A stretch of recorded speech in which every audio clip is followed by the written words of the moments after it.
já designou que seu Julinho é quem vem. Pois eu ouço falar que para nosso bem Jesus já designou que seu Julinho é quem vem. Foi uma vez deputado federal e foi presidente do estado de São Paulo. Então ele teve uma vida pública muito intensa, muito forte. E foi um presidente que não assumiu. Então o Júlio Prestes tem uma trajetória realmente muito interessante, é uma carreira meteórica, né? Muito sólida. Você verifica que ele recebe carta de tudo quanto é lado, da Paraíba, inclusive da Paraíba, sabe? Homenageando, falando que estamos com o senhor, que Vossa Senhoria vai ser eleito, não sei o quê. Quer dizer, então, era uma pessoa da terra, né?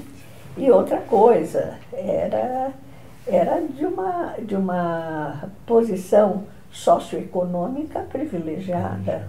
Júlio Prestes, na minha opinião, foi o político brasileiro mais injustiçado da história. Júlio Prestes foi o melhor governador que São Paulo teve. Na época se chamava presidente do estado.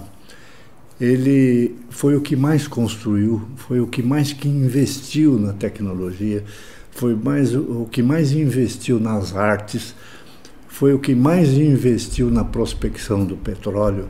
O Júlio Prestes é um político muito convencional. Claro, ele é filho de fazendeiros, justamente nessa época da formação a formação dos grandes latifúndios no Brasil, em São Paulo em particular, filho de um coronel, entendeu? Filho de, quer dizer, estudou na Faculdade de Direito de São Paulo. Então, quer dizer, não tem nenhuma novidade nisso aí, né? Mas é claro, tem particularidades. Agora, é uma trajetória interessante, porque ela é... Mas ele é um representante da oligarquia paulista tradicional e isso é inegável. Tem uma visão de um homem muito íntegro, que acreditava no que estava fazendo, que estava ao lado, fazia parte das forças conservadoras na época, né, no sentido de as forças do poder, né, Partido Republicano Paulista e tudo, mas muito cônscio do que estava fazendo, acreditando no que estava fazendo, pensando mesmo no progresso do Estado, no progresso do país, dentro de uma mentalidade da época, né?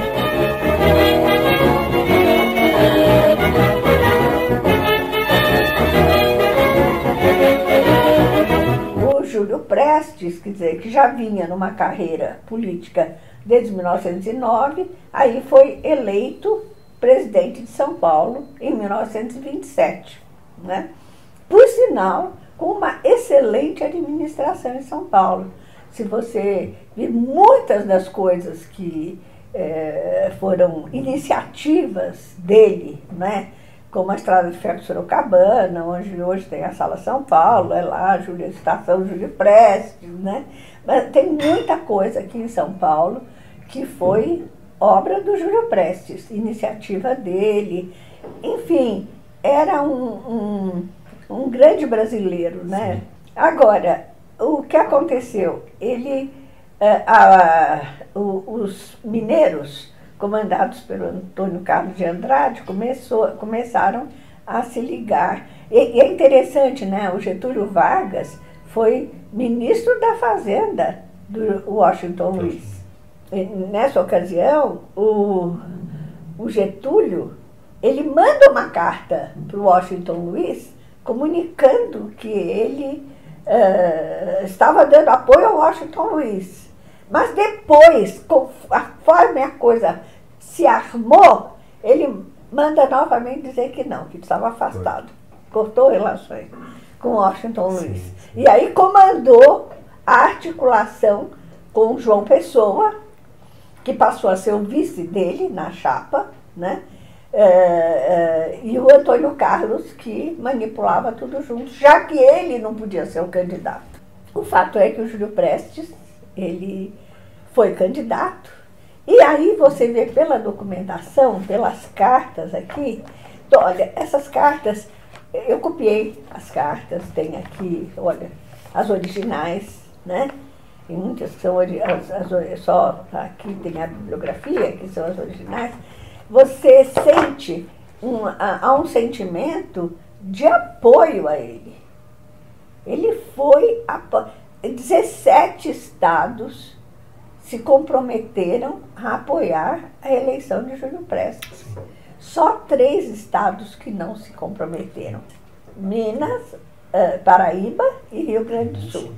E ele fez com uma quantidade, 1 milhão e tantos de votos, e o outro tinha 700 mil, uma coisa assim. Mas o que ocorre? Ele não chega, o que para mim me dói quando eu falo, eu digo assim, ele não chega a tomar posse. Ele não chega a tomar posse porque eles já tinham, olha, você lendo, você diz assim, você faz sem querer, você vê muito do que está acontecendo hoje. E ele que tinha acabado de ser escolhido como presidente, ele chega aí para a Europa e é recebido nos Estados Unidos, em Londres, na embaixada, como o presidente do Brasil, e promete que aqui não haveria ditadura. Mas, infelizmente, não foi o que aconteceu. Aí ele, realmente, quando ele volta, né, ao Brasil, ele já tem que enfrentar toda essa nova situação, em que ele... mas tem um momento aqui, nas cartas, em que você depreende que ele está um pouco magoado com os amigos, né, com as pessoas, porque a solidariedade aí como que desaparece, entendeu? Quando a pessoa perde o poder, né? Foi 3 de outubro de 1930 que começou a Revolução de 30. Aí ele sai do Brasil e ele chega a voltar e vai para a Argentina. Depois é que ele vai para Portugal. Em Portugal ele vai ficar até 1934, até quando vem a Constituinte. Mas quando vem a Constituinte, que ele volta para Itapetininga. E quando ele esteve fora, ele deu alguns reforços assim. Por exemplo, a Revolução de 32, até tem uma carta que fala que se ele estava pronto a ajudar os companheiros e tal. Mas isso não acontece, né? Ele continua fora. Aí em 34, quando ele vem, ele se exila. Exilado, ele já tinha ficado fora do país, né? E aí ele realmente, ele diz que põe fim à carreira política dele. E isso foi uma coisa que me chamou muita atenção, porque ele tinha um capital político. Ele tinha um capital político fantástico. Se você pegar essas cartas, você vai ver. Tinha muita gente. Veja a quantidade de votos que ele teve no ano de 1930. Mas ele não quis mais se envolver com a política, a não ser na época em que o Brasil foi para a guerra. E aí ele apoia o fato do Brasil ir para a guerra e tal. E depois, aí, logo em 46, ele morre, né? Sim. Mas ele foi um grande brasileiro, sem sombra de dúvida, um grande paulista, um grande tapetiningano, sem sombra de dúvida, né? O último toque na questão política que ele fez, já que ele tinha sido do PRP, ele transforma, né, o PRP na UDN, né, na União que teve um vigor fantástico durante todo o período até a UDN, até a época da Revolução de 64, né.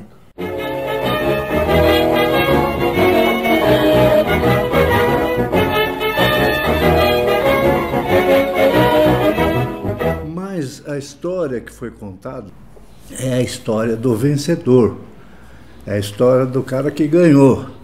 E o cara que ganhou foi Getúlio Vargas. Então ele cunhou uma interpretação sobre os episódios de 1930. Acho que a gente precisa realmente, nós, especialmente aqui em Itapetininga, conhecer mais os nossos heróis, dar valor para o que é nosso. Acho que a gente dá muito pouco valor.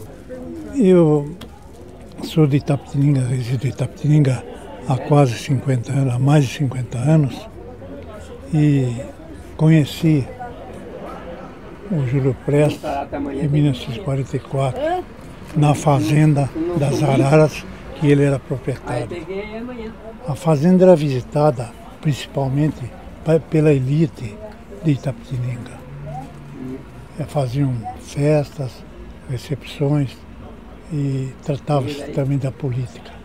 Júlio Prestes é conhecido em Itapetininga pela sua atuação no cenário político, mas praticamente, muitos podem comprovar que para Itapetininga ele não trouxe nada.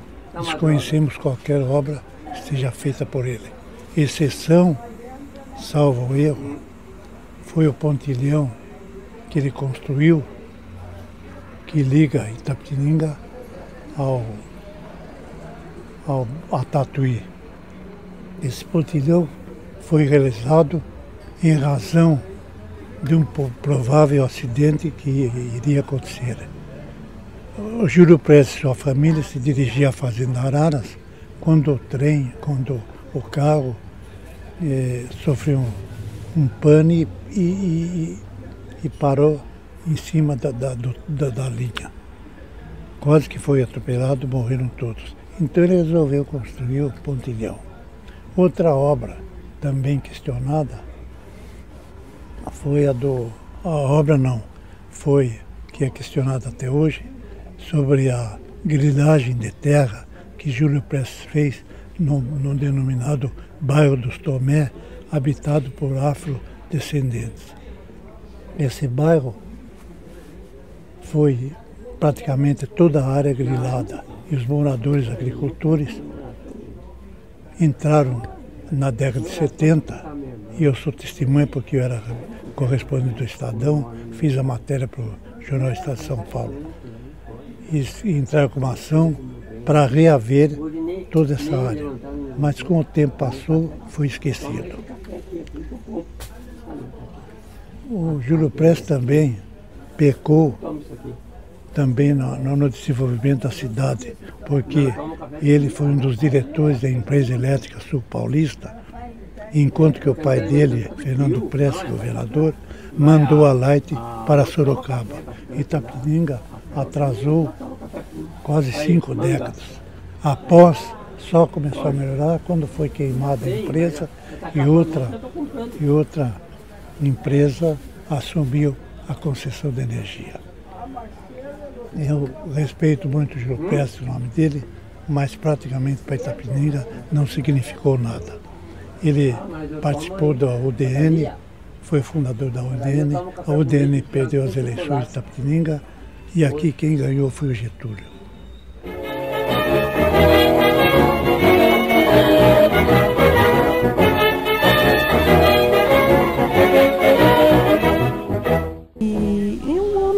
Interessante, sensível, muito sensível, porque tinha essa veia poética e muito talentoso ao escrever e ao falar.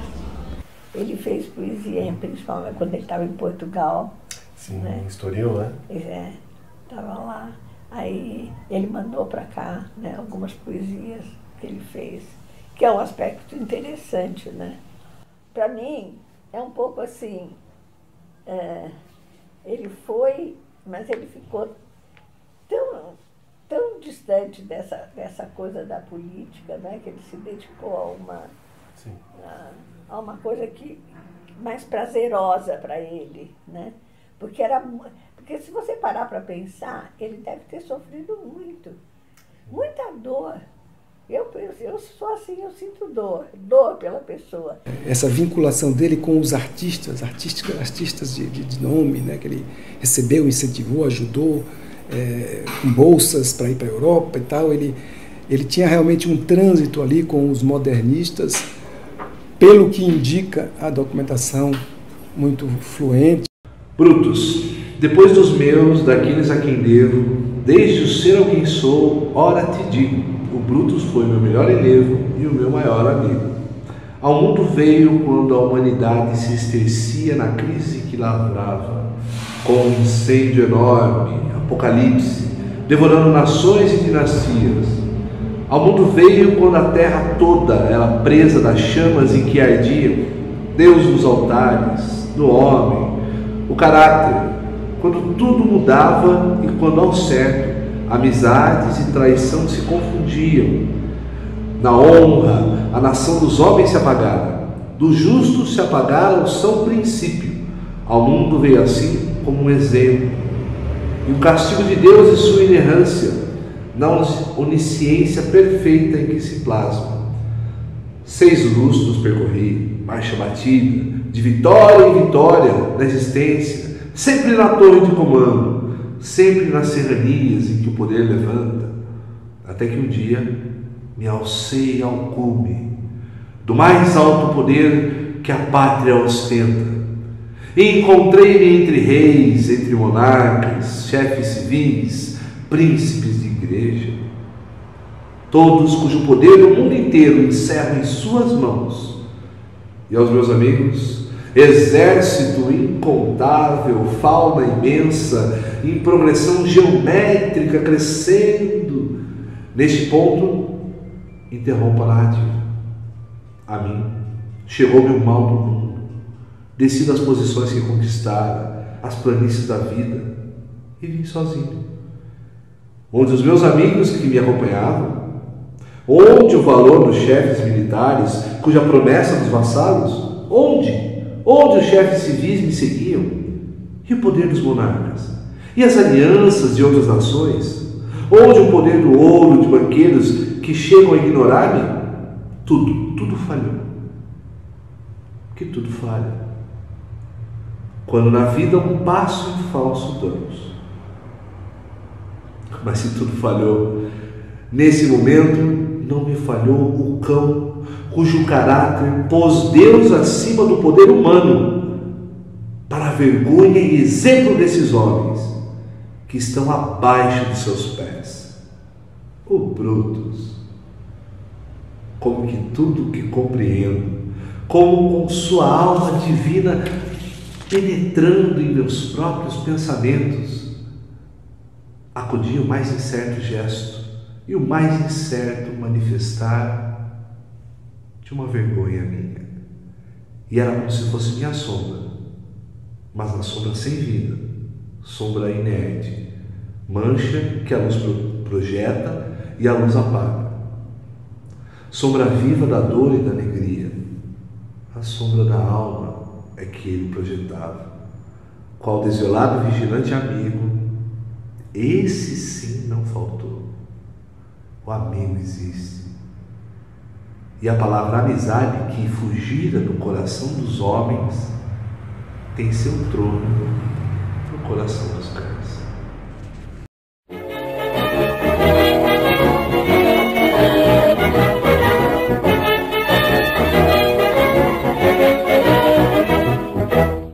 Eu ouço falar que para nosso bem Jesus já designou. Eu vou doar esse acervo aqui para o arquivo, e o iconográfico lá para a Pinacoteca ou para o MIS, como foi o caso. E aí você fragmenta o acervo. É terrível, porque agora para você juntar esses cacos, outra parte está com familiares dele, outra parte está lá em Itapetininga. Então, para vocês, o desafio fica, que é, digamos, talvez um importante vetor, se não o sujeito mais importante nessa prática, nesse contexto aí da documentação deles, é talvez de propor a elaboração de um guia de fontes. Aí seria uma ideia ótima para vocês de Itapetininga fazer, dizer assim, onde tem documentação de Júlio Prestes? No MIS tem originais, agora nós temos a cópia dessas imagens, nós digitalizamos essas imagens do MIS, então a gente juntou aqui em parte, vê familiares e tal, e fazer um guia de fontes, né? E isso é uma... Então, a história do Fundo Júlio Prestes de Albuquerque, aqui dentro do Arquivo do Estado de São Paulo, é a seguinte. aproximava-se o centenário do nascimento dele, né, em 1981 a 2, e a família queria resgatar, enfim, valorizar a memória dele, e também o Arquivo Público queria ter a memória dos ex-governadores. Tanto é que, além de Júlio Prestes, temos acervo de Adhemar de Barros, Washington Luiz, né, que foram também governadores do estado.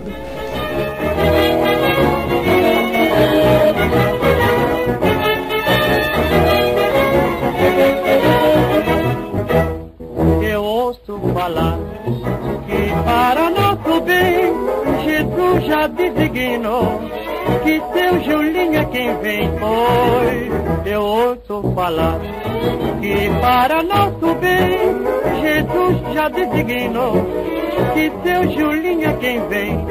Deve vir esse caboclo pra matar minha saudade, para o riso ser leal no coração da humanidade. Deve vir esse caboclo pra matar minha saudade, para o riso ser leal no coração da humanidade. Olé.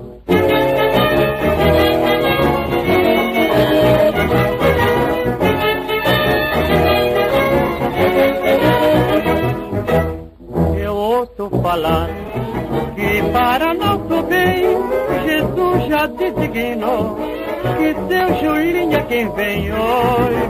Eu ouço falar que para nosso bem Jesus já designou que seu Julinho é quem vem. Essa história que anda aí de vem pra ganhar tem. Ele não precisa disso nem de aproveitar também. Essa história que anda aí de vem pra ganhar tem. Ele não precisa disso nem de aproveitar também. Olé.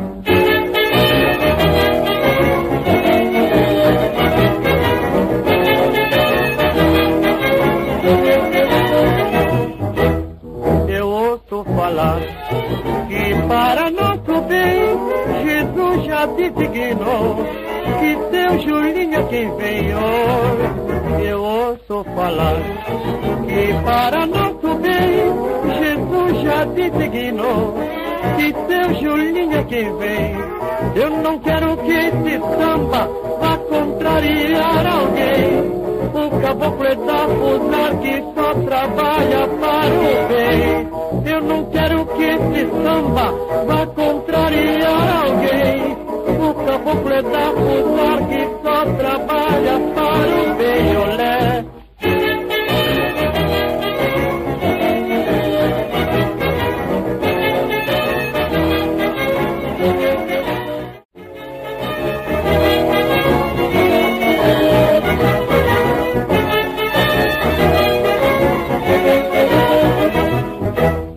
Eu ouço falar que para nosso bem Jesus já designou que seu Julinho é quem vem, pois eu ouço falar que para nosso bem Jesus já designou que seu Julinho é quem vem.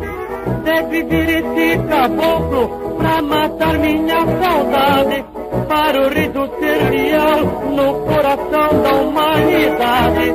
Deve vir esse caboclo pra matar minha saudade, para o riso ser leal no coração da humanidade. Olé.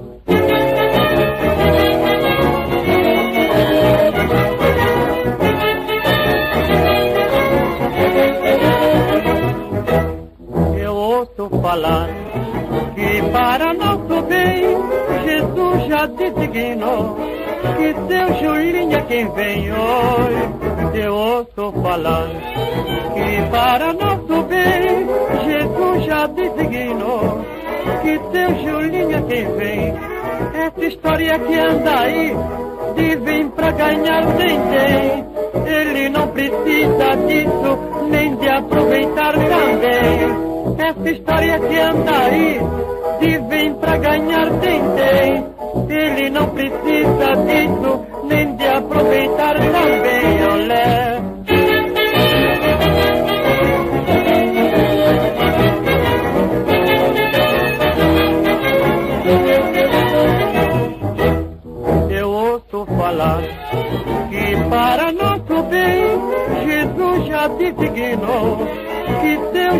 Julinha quem vem hoje, eu ouço falar que para nosso bem Jesus já designou que seu Julinha quem vem.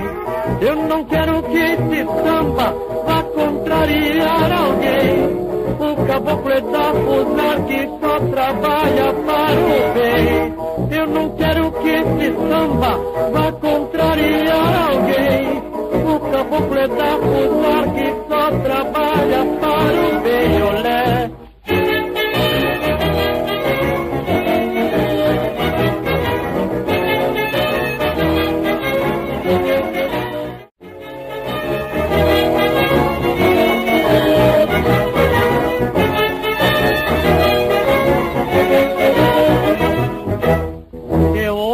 Falar que para nosso bem Jesus já designou que seu Julinha quem vem hoje. Eu ouço falar que para nosso bem Jesus já designou que seu Julinha quem vem. Deve vir esse caboclo pra matar minha saudade, para o riso ser leal no coração da humanidade. Deve vir esse caboclo pra matar minha saudade, para o riso ser leal no coração da humanidade. Olé.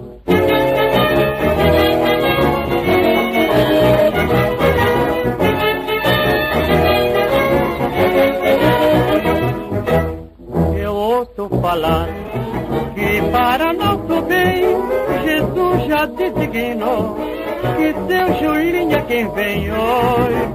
Eu ouço falar que para nosso bem Jesus já designou que seu Julinha quem vem. Essa história que anda aí de vir pra ganhar tem. Ele não precisa disso nem de aproveitar também. Essa história que anda aí de vir pra ganhar tem. Ele não precisa disso nem de aproveitar também. Olé.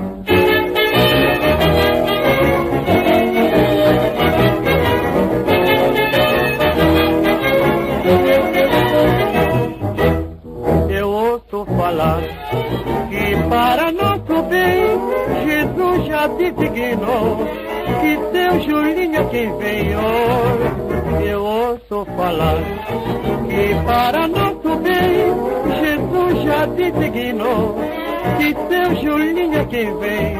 Eu não quero que esse samba vá contrariar alguém. O caboclo é da fusar que só trabalha para o bem. Eu não quero que esse samba vá contrariar alguém.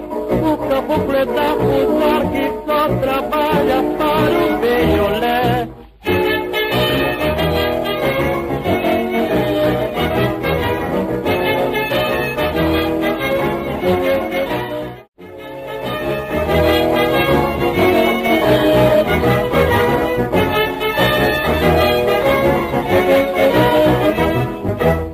Eu ouço falar que para nosso bem Jesus já designou que seu Julinha quem vem hoje.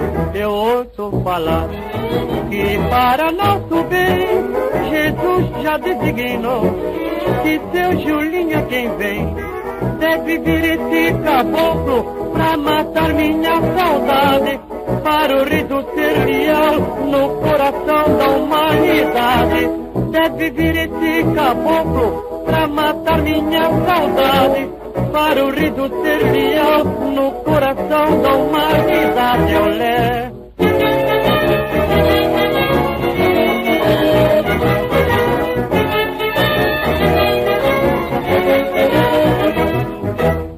Eu ouço falar que para nosso bem Jesus já designou que seu Julinha quem vem hoje.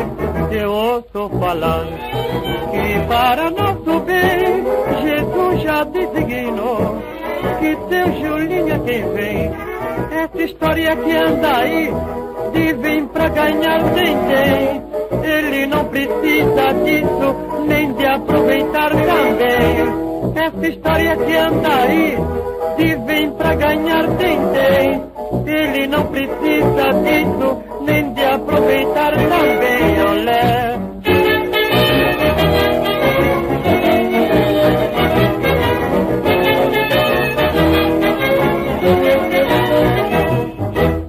Eu ouço falar que para nosso bem Jesus já designou que seu Julinho é quem vem hoje. Eu ouço falar que para nosso bem Jesus já designou que seu Julinho é quem vem. Eu não quero que esse samba vá contrariar alguém. O caboclo é da fusar que só trabalha para o bem. Eu não quero que esse samba vá contrariar alguém. O caboclo é da fusar que só trabalha para o bem, olé.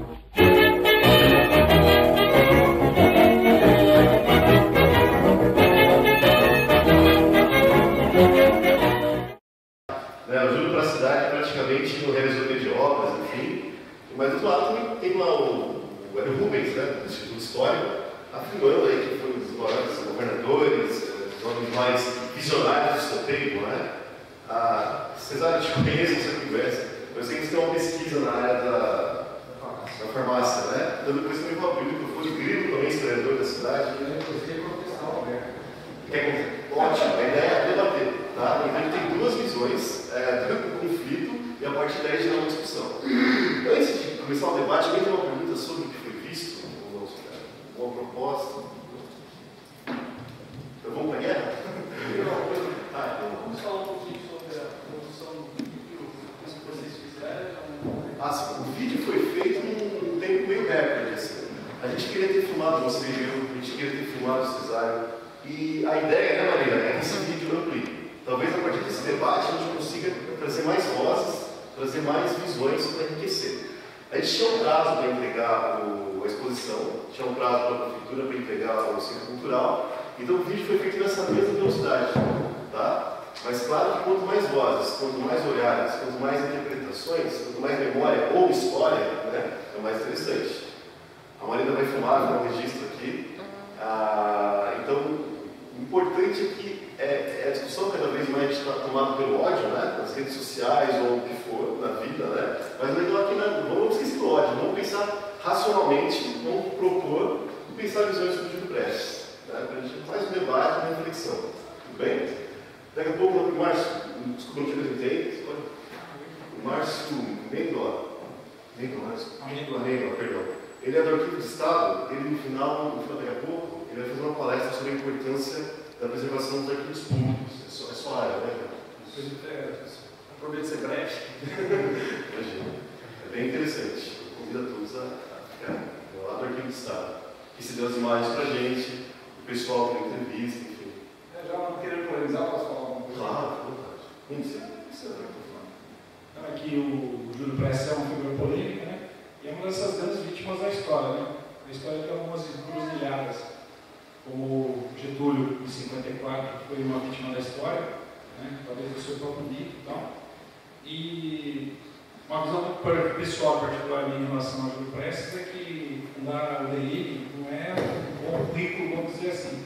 O DENI era o que tinha de mais conservador no Brasil.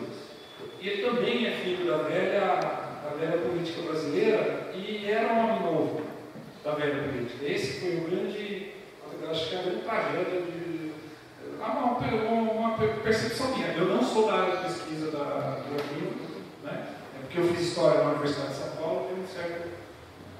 Mas imagina o elemento trágico que tem uma pessoa que representava a velha política não querendo mais ser, né? Ele era um homem novo da velha política. Lembra o filho do Antônio Carlos Magalhães, que acabou morrendo de ataque cardíaco, porque foi fazer uma caminhada de manhã, depois de passar a noite bebendo, e ele morre e vira uma figura trágica de um novo Brasil no campo mais conservador, mas que pretendia novo, mas não se realizou. O cara morre no meio da rua em Brasília, e o pai estava no ocaso político do Antônio Carlos Magalhães, que por tantas décadas, assim como o Sarney não fez bons sucessores. Então, sem levar em conta o valor moral ou o valor político, se isso é bom ou se é ruim, mas o Brasil tem essas figuras trágicas, né? Daqui a 10 anos nós talvez estejamos falando da tragédia do Lula, não sei, né, da Dilma. Então, o Júlio Prestes estava nessa encruzilhada da história, que vinha já uma dívida dos outros estados, do Brasil, de São Paulo e Minas, com os outros estados, já estavam ficando cansados da forma como a proclamação da República se realizou e que o grupo mais poderoso do Brasil estava no eixo Rio-São Paulo, né? Café com leite, vocês sabem disso. Isso é o lado óbvio dessa história. Eu acho que o lado mais interessante é você saber que um homem que se colocou como presidente, foi eleito, fraudulentamente ou não, porque todas as eleições é fraudado, até hoje no Brasil tem fraude de eleição, né? Vamos combinar. Mas ele vai para os Estados Unidos, vai para a Europa e se apresenta, aparece na capa da Time e jamais pisa no Palácio da Guanabara, né, como presidente da República. Isso é triste. Independente de ele ter sido péssimo governador para Itapetininga, viu, gente? Eu não sei dessa história. Então, essa relação do Itapetininga, acho que pode ser o sério da nossa discussão, né? A gente não há pesquisa relacionada a isso direto, né? De tese, mestrado, enfim, claro que existem estudos históricos, pesquisadores que se dedicaram a outras áreas, se nutrindo do Júlio Prestes, enfim, mas essa coisa da biografia, hoje no campo da história, há muito tempo, né? Existe um certo preconceito em fazer biografia, né? Dizem que é uma coisa positivista, de idealizar, de criar essa heróis, enfim. Por exemplo, a historiografia brasileira é meio que foge da ideia das biografias. Enfim, como a gente vai fazer? Aí a mão? Quer ser o primeiro, César? Pode ser? Legal. Quem não me conhece, é Cesário, sou professor e pesquisador da Escola de Farmácia de Itapetininga. Nós tivemos em Itapetininga em 1921 a Escola de Farmácia. O Maurício não veio hoje. Hoje não. E aqui no estado de São Paulo havia uma única escola, era na capital. Era uma escola particular e ela era comandada pelos médicos, farmacêuticos, né, que tinham uma posição de destaque, eram pessoas de renome e eles, entre aspas, mandavam na escola. Então a escola funcionava mais ou menos como uma formação, mas era particular. Você tinha que ir para São Paulo e pagar para fazer um curso de farmácia e odontologia. Era hegemônico. Até que um político conseguiu aprovação no interior do estado, aqui no Megara. E ali começou então a escola de farmácia a funcionar e atrair milhares de alunos. Conclusão, outras cidades do estado de São Paulo também queriam escola de farmácia. Começaram a perceber que era uma escola interessante, não tinha muita despesa, né? Não tinha custo, né, para montar a escola. E aí Itapetininga, um dos dentistas formados em São Paulo, veio para Itapetininga. E ele teve essa ideia, vamos montar em Itapetininga, né? Por quê? Porque nós tínhamos a escola normal, então os professores da escola normal, na época chamados de lentes, né? Eram os doutores da época, então eles estavam qualificados para dar aula na escola de farmácia também. E aí ele bolou o estatuto e tudo mais e conseguiu o apoio da comunidade, então ele fundou a escola. Mas a escola, nenhum político do estado de São Paulo queria que funcionasse em lugar nenhum. Quem conseguiu foi uma barreira, pelo menos era porque era um político fortíssimo na época, então ele conseguiu casar isso. Então tinha um no interior, pelo menos, e um no estado, na capital, acabou. Então toda a cidade que reivindicava a escola de farmácia era simplesmente a gente que se achava. Ninguém queria saber de outra escola de farmácia de odontologia no estado de São Paulo. Né? E aí, Piracicaba, Mococa, enfim, várias cidades começaram a assistir e Itapetininga também. Só que Itapetininga tem um diferencial, que era o Júlio Prestes. Então, nesse momento que eu quero, entre aspas, contestar o nosso amigo, esqueci o nome dele agora. Alberto, exato. Então, eu quero contestar ele porque quando ele fala mais ou menos uma postura do que acontecia no país de uma forma geral. Isso tinha que Itapetininga também. As pessoas, elas estavam descontentes com a situação atual. Então você, e a oposição, Itapetininga também tinha isso, né? Então eles eram contra as oligarquias, os cafeicultores, eram contra. Então boa parte das pessoas de Itapetininga também eram contra. Ora, o Júlio Prestes, ele era, na verdade,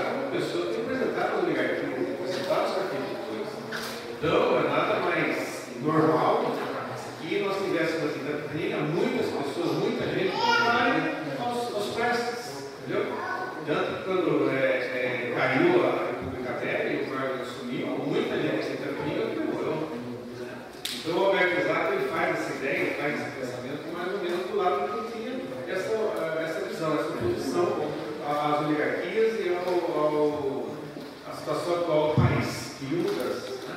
Agora, eu acho, né, isso é uma visão muito minha, porque o Hélio Rubens mesmo falou, a história é contada pelos vencedores, né? Então a gente começa a falar coisas que não aconteceram, a gente vai ser ridicularizado, né? Mas para mim, a Itapetininga, a região seria outra, nós teríamos um outro país se o Júlio Prestes assumisse a presidência da República. Então essa é a questão, que ele era um poeta, era uma pessoa que tinha sentimento, então muito diferente dos outros que estavam na presidência, na administração do país, que estavam muito mais preocupados com a própria barriga, né? Ele, eu acho que não, eu acho que ele seria uma opção de mudança, mas é só uma suposição minha, a gente não sabe o que aconteceria se ele fosse, né, se ele tivesse assumido a presidência. Eu acho que nós seríamos um outro país. A Zona Conceição mais definida, ela disse, numa entrevista, né, na minha pesquisa, que havia uma maquete de um aeroporto a ser construído aqui em Itapetininga. E esse aeroporto ia ser construído por Júlio Prestes, ele era o governador do estado. Então, ele não se trabalhou em Itapetininga. E quando a escola de farmácia, né, quando os políticos aqui vão pleitear o reconhecimento da escola de farmácia de Itapetininga, haviam vários políticos, né, para não dizer a maioria deles, contrário, né? Eles não queriam. E aí o Júlio Prestes vai na tribuna e começa a fazer um discurso, inclusive eu fiz um artigo a respeito disso e encaminhei para o Arquivo do Estado. O Arquivo do Estado publicou na revista, na época não era a revista de papel, né? Eles publicaram o artigo lá, fico muito feliz porque eles aproveitaram o artigo para fazer uma propaganda do acervo que eles têm lá, do Júlio Prestes, né? Então ele se levanta, vai na tribuna e como quem tem conhecimento de causa, ele sabia o que estava falando, ele faz um discurso e ele convence os seus pais a votar pela aprovação pelo registro da escola de farmácia. Entendeu? A escola foi a segunda escola do interior do estado de São Paulo a funcionar graças ao Júlio Prestes. Quer dizer, ele não desampararam o comigo. Então essa visão é que o Alberto Exato não tem.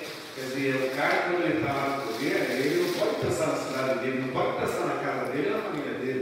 Tem que pensar na comunidade. Se é o Estado, né, se é o governador, é o Estado de São Paulo, se é o presidente é o Brasil. Ele não pode dar preferência para a cidade dele. Eu acredito que não. Mas ele não desamparou, ele não desamparou. Entendeu? Então, quer dizer, muitas outras coisas que aconteceram, né, foi influência dele, porque ele tem esse poder de convencer os seus pais, né, como foi na história da escola de farmácia e odontologia. Então, nós só tivemos essa escola, funcionou até 1937, né? Em 1934, o Júlio Vargas baixou um decreto fazendo com que todas as escolas fossem reconhecidas pelo regime federal, a nossa regime estadual. Então isso mudava tudo, né? Nós precisaríamos então de alunos que tivessem o diploma de ginásio. Isso não precisava no regime estadual, qualquer pessoa podia entrar na faculdade, né? O vestibular era feito por uma banca de professores, se você passasse pela banca, você estaria já matriculado na escola, sem necessidade de diploma de ginásio. Nós não tínhamos, e o ginásio era só no Rio de Janeiro, né? Então havia ginásio nas capitais, nas grandes capitais, ia ficar muito difícil conseguir aluno para a nossa escola, entendeu? Mas mesmo assim, eles tentaram construir o prédio novo, que é o ginásio nosso, aqui no Geraldo Martins de Mello.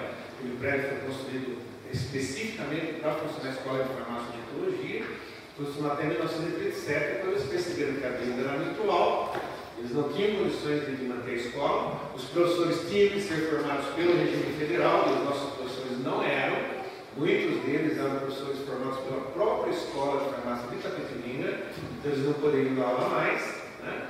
Conclusão, aumentou muito a despesa, a própria congregação da escola resolveu fechar. Né? Não existe até hoje aí um pensamento entre os mais antigos de que foi o Getúlio Vargas que fechou nossa escola de farmácia. Pelo contrário, não tem nada a ver com a história da escola de farmácia. Ele, aliás, ele autorizou a criação do ginásio. Quer dizer, o ginásio aconteceu depois, o Getúlio Vargas autorizou o funcionamento do ginásio aqui. Então nós teríamos finalmente alunos com diploma de ginásio para poder fazer a escola de farmácia. Mas nessa altura, o campeonato da escola já havia sido fechado, então não foi possível aproveitar os alunos formados no ginásio de Então eu queria dizer que o Júlio Prestes, na minha opinião, ele é o Itapetininga que a gente deveria estar evidenciando.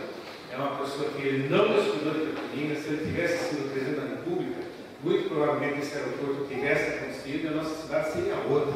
E na minha opinião, o nosso país seria outro. A gente estaria vivendo uma vida diferente hoje se ele tivesse assumido por ele. Acho que uma pessoa de visão futurista. Ele já tinha planos, por exemplo, para trabalhar com álcool, ele já tinha planos, por exemplo, para trabalhar com o xisto bituminoso, que o Guarim, inclusive, mandou perfurar. Então, ele era de visão, um cara que sabia muito bem o que podia acontecer. Né? E, infelizmente, ele não tomou posse, não assumiu a presidência. E as coisas aconteceram do jeito que aconteceu. Agora, com relação a Getúlio Vargas, por exemplo, na minha opinião, ele, entre aspas, roubou os planos do Júlio Prestes. Esses planos nós devemos ter ainda aqui no Centro Cultural, pelo menos eu peguei uma cópia dos planos dele, né, do governo. Eu tenho xerox comigo, se a gente não localizar esses planos, eu tenho xerox lá comigo. E aí, se você começar a olhar os planos do Júlio Prestes, eles foram levados a efeito pelo Getúlio Vargas 10 anos após.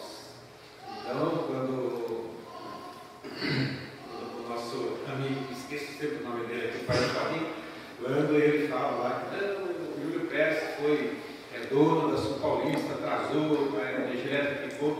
Ora, eles tinham a intenção de fazer, não foi possível, mas enfim, quem atrasou de fato o progresso do Itapetininga em todo o Brasil foi Getúlio Vargas. Só depois de 10 anos ele implantou, por exemplo, o Cruzeiro, que era uma ideia do Júlio Prestes. Ele estava no plano dele, entendeu? Só depois de 10 anos que o Cruzeiro foi implementado pelo Getúlio Vargas. Então muita coisa aconteceu, na minha opinião, né? Que foi muito ruim para o país. Poderia ter sido diferente se tivesse sido feito pelo Júlio Prestes. Então, é mais ou menos isso que eu tenho a dizer. Obrigado. Alguém quer falar agora?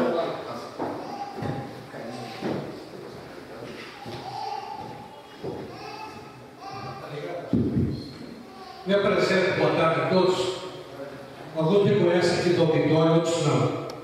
Sou Carlos José de Oliveira, aposentado no DR há 28 anos, radialista aposentado aqui no Zona há 11 anos e trabalhei também 28 anos na Gazeta Esportiva, na Gazeta de São Paulo, na Fundação Casper Libro, jornais hoje extintos. Na região fazia reportagens todas na parte noticiosa, política e esportiva. E também fui vereador em 3 ocasiões na Itapetininga. Até agora estou militando no PSDB na vida política. Mas eu quero recordar apenas, meus 85 anos de idade, se Deus quiser, 5 de outubro completarei 86 anos de idade, e que quando era garoto, nessa rua Monsenhor Soares, estou apenas citando aqui com o microfone, recordações que você permite que eu cite, ligado a Júlio Prestes. Monsenhor Soares, aqui ao lado do Bradesco, onde eu moro até agora nesse prédio, havia o Bar São Paulo famoso de minha saudosa mãe com meu saudoso pai.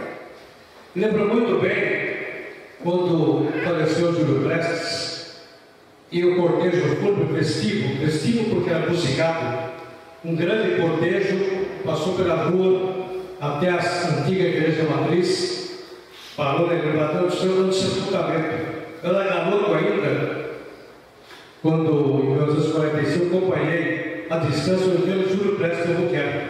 E fui também coroinha na antiga igreja matriz do saudoso padre Brunetti. Fui 13 anos coroinha. E lembro muito bem quando, em certa ocasião, acompanhar com o padre Brunetti o batismo de um garotinho que era o padrinho. O Júlio Prestes de Albuquerque era o padrinho do batismo, esposa, familiares. Lembro muito bem que ele acompanhava a cerimônia, estava aqui ao lado do Júlio Prestes de Albuquerque. Era comum na época que após o batismo, os padrinhos dessem gorjeta para os coroinhos. O Júlio Prestes foi embora, deu gorjeta nenhuma. Então, foi verdade, sim, uma história que eu esqueço nunca. Mas eu perguntaria, depois da minha citação, dessa passagem que eu vivi com o funeral do Júlio Prestes, da Monsenhor Soares, a matriz, o batismo de um filhado dele na pia batismal, na matriz com o saudoso padre Brunetti, eu coroinha ao lado da família batismada ali, e perguntaria nessa sequência de episódios como foi a vivência de Júlio Prestes no exílio na Europa. Eu não tenho muita informação disso não, embora conhecia o Fernandinho Prestes da Petiringa, e quando estudava no Colégio Imaculada Conceição, das Semanas Beneditinas, que agora, o sobrinho do Júlio Prestes, irmão da Maria Prestes, Julinho Prestes Albuquerque, falecido, foi jornalista da Rádio Bandeirantes, Albuquerque, sobrinha da chamada Bandeirantes, era colega dele de classe, sendo o colégio ali pertinho, até a Praça Manuel Cardoso, onde está o Correio hoje, morava o irmão do Júlio Prestes de Albuquerque ali na casa. Nós íamos no colégio para tomar café na casa do irmão do Júlio Prestes, o tio do Julinho, o pai do Julinho. Então são passagens históricas da minha vida com a ligação com a família Prestes. Eu volto a perguntar, como foi a vivência de Júlio Prestes de Albuquerque no exílio da Europa? Alguém tem essa informação? Na Europa, eu conheci o Fernandinho Prestes, filho dele, que era um grande amigo da gente, foi candidato até a prefeito daqui, lembra, Miguel? Então o Fernandinho Prestes tinha muita coisa a contar. Ele conviveu com o pai do exílio na Europa. Acho que o Luiz Aires, sobre o colega Brito da imprensa, tem algo a falar sobre esse episódio lá. É isso mesmo, Brito? A vivência na Europa é exílio. Para completar o somato, estou pensando, divorciei um pouco, ou descendi, ou fugir um pouco, né? São episódios esporádicos da minha vida. O problema da história cotidiana, né? A história oral, a história cotidiana, tudo isso traz para a gente uma série de depoimentos, vai conquistando, vai ouvir. Como o Carlinhos ouvia o pai dele, eu ouvi o avô, né? O Paulinho Marita Aguirre, que era filho do nome desse local aqui, Brasília, Aguirre Aguirre, né? O Tetragol, Pisa. O Brasil é meu bisavô, eu não conhecia o Brasil. A minha mãe falava muito do Brasil, o Brasil. E o Brasil é padrinho latino do Júlio Prestes. E aí eu comecei a conhecer alguma coisa do Júlio Prestes, porque na escola a gente nunca ouvia falar do Júlio Prestes. Quando você fala alguém falava do Júlio Prestes, falava dos carcomidos. Tudo de negativo que podia existir por ter participado do PRP, que é o Partido Paulista. Nós não podemos, na história tem vários detalhes que são importantes, por exemplo, o planeta Time. Tudo fala-se por causa do Getúlio. Eu duvidava muito disso, né? Achei que o PRP era um partido altamente conservador, um partido de direita, etc., eu sempre de esquerda. Então, é uma coisa assim que você fica, eu agora o PRP, vai acontecer do B, é uma coisa louca, isso não é uma mistura, não há quem entenda. Mas, o que acontece? Eu terminei um livro chamado Polônia de Árvores Imortais, que é uma pesquisa sobre ocupação da cidade química. Então, desde 5 ou 6 de novembro, porque agora nós conseguimos o arquivo do Organo de Mateus, foi para a Biblioteca Nacional, veio de Portugal, e o Organo Mateus, que é o fundador de Itapetininga, que fundou a Piaí, a Itapera, em 1769, Itapetininga em 1770 e a Piaí em 1771. Também nunca sabia por que foi fundar uma cidade aqui. Parte do acervo está conosco lá naquele estado. Agora, Organo Mateus. E então o que acontece? Nós estamos pegando a história da Itapetininga, a história da Itapetininga vem num crescente. O Saint-Hilaire passou por aqui em 1835, 36, coisa assim, mais para frente, ele sou péssimo, vai nada. E falou que Itapetininga era uma porcaria daquele tamanho. E era uma porcaria mesmo. Porque muita gente acha que a cidade aqui onde nós estamos, que é aqui que foi fundado, né? Pelo Líbano, aqui do lado. E o que aconteceu? Foi fundada por causa da presença de jesuítas espanhóis em Guarani. Foi simplesmente político. Então, fundaram a cidade, não no bairro do Porto, que seria muito melhor por causa do tráfico, podia mais fácil passar por lá, tropa, tudo passava por lá, não passava por aqui. E o que aconteceu? Aconteceu que os espanhóis, o Borgado Matheus ficou muito preocupado com uma suposta pergunta do Marquês de Pombal, dizendo que os espanhóis não comiam no Uruguai, hoje o Uruguai não comia o Rio Grande do Sul, os Pampas, os Pinheirais do Paraná, e São Paulo ia para comer o caminho. Então fundou-se vilas para todos os eleitos. Tinha a vila do Preto de Ouro Preto, que era uma potência. Tapinha tinha 2 ruas, uma igreja, 7 casas. Então, não é nada, né? Mas por que eu estou falando disso? O crescente de Itapetininga chegou num determinado momento que Itapetininga começou a tornar-se meio libertário. O maior nome da República, a proclamação da República no Brasil, que agora estão começando a ver quem é o senhor Venâncio Aires. Tá? Que por incrível que pareça é deputado do Partido Conservador. Então, gostei da colocação, nesse sentido, de que os libertários de Itapetininga, que lutaram muito pela proclamação república, pela abolição da escravatura, etc., sempre não tiveram espaço como libertários. Eles sempre estiveram em partidos conservadores. Então, assim como o Venâncio Aires esteve no Partido Conservador e depois foi no Partido Republicano, né, que foi o grande arauto da República de São Paulo até o Rio Grande do Sul, que hoje é uma cidade que não teve, e assim vai. E o PRP de Itapetininga tem uma força terrível, terrível. Muito pouca gente sabe disso. Conseguiu a primeira escola normal numa época que tinha cidade, Campinas que era 10 vezes maior que tem. Piracicaba, que valia um pouco de Itapetininga, mas tudo bem. Sorocaba é menor que Itapetininga, não sabemos por que hoje Sorocaba é o povo de Itapetininga. Né? E o que acontece? Sempre foi ter muito força.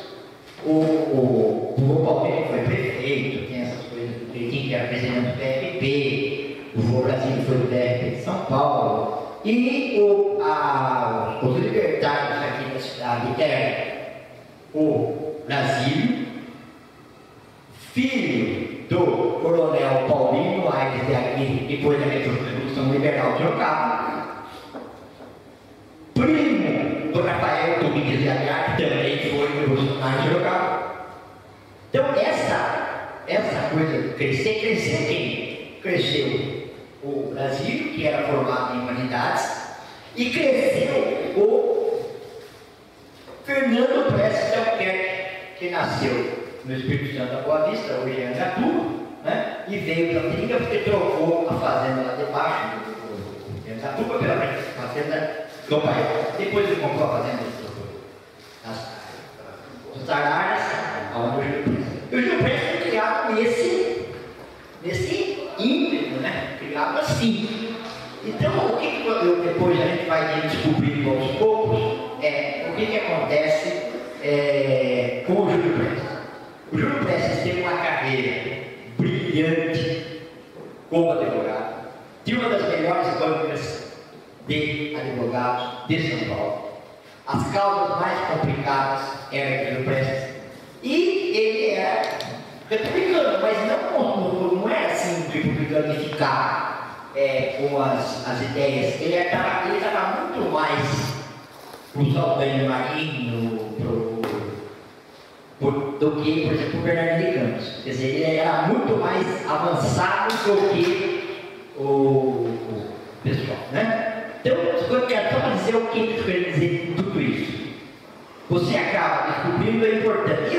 Eu particularmente acho que o pai dele, o Fernando Prestes, de 10 a 0. Tudo bem. Foi ele que foi a sombra do Júlio Prestes tempo. Porque o Júlio Prestes, queirando, era poeta, e estava muito afim da política. Mas, escorado pela figura do pai, Fernando Prestes, que inclusive foi presidente da RP Paulista, amicíssimo, compadre Bernardo de Campos, todo mundo se fala da Primeira República, o Fernando Presta e o Júlio junto. Só que o Júlio com essa mentalidade mais avançada. Só para contar um detalhe, só para falar da escola de comércio, já falaram por exemplo, teve força, o Fernando, que continuação da Sorocabana, até o Rio Grande do Sul, coisas assim desse tipo, principalmente em infraestrutura.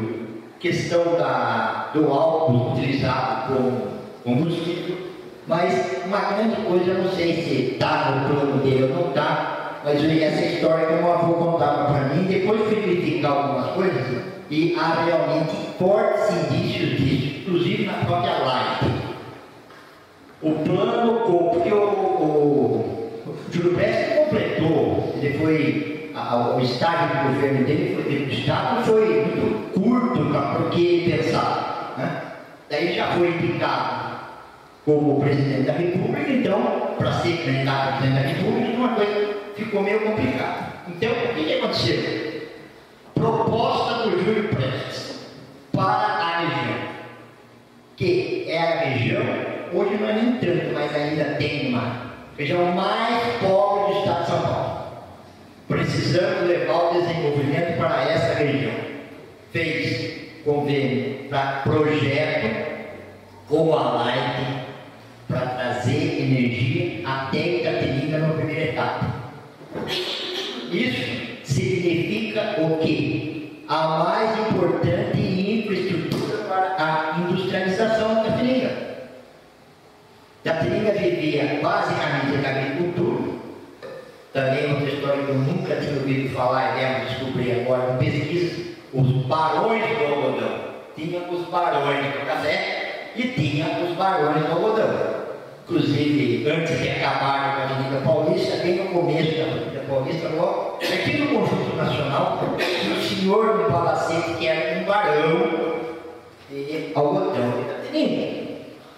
Entendeu? Então eles tinham capital suficiente para, inclusive, fazer, como muitos fizeram em São Paulo, a substituição do investimento na agricultura para o investimento na indústria. Então nós tínhamos aqui os Matarazos, que acabaram fechando, não tinha energia. Tem duas empresas francesas, eu não lembro, Maracutê, não lembro assim qual era, ela veio para Estamparia, não tinha energia.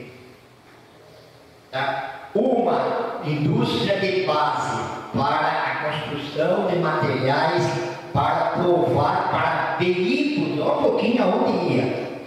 Não veio também, ou saiu, foi embora. Muitas indústrias de estado da foram embora, porque não tinha energia. Essa energia parou em Sorocaba. Então, eu estou dizendo que é culpa do Júlio Prestes. Mas dizem as línguas que ele falou, para lá não vai. Morreu o assunto. Quem era o presidente era ele. Então é um mistério. Não tenho assim nenhuma contra o Getúlio Vargas, mas eu acho que alguém que perdeu uma eleição, se propondo a fazer mudanças, entra num governo para fazer mudanças e fica como ditador até 1954, para mim a história não é bem certa, né? Embora muita gente ainda coloque o Getúlio lá em cima. Não, mas aí não é essa a questão. A questão da Revolução de 30, que a Revolução de 30 foi traída. Vocês estavam lendo o Hélio Silva, e ele coloca umas coisas assim, mas muito interessantes nesse sentido. Todo mundo que apoiou o Getúlio em 1930 e 31 estava contra. O que ele prometeu para os agricultores não cumpriu. O que prometeu para os industriais não cumpriu. A questão do café ele não cumpriu.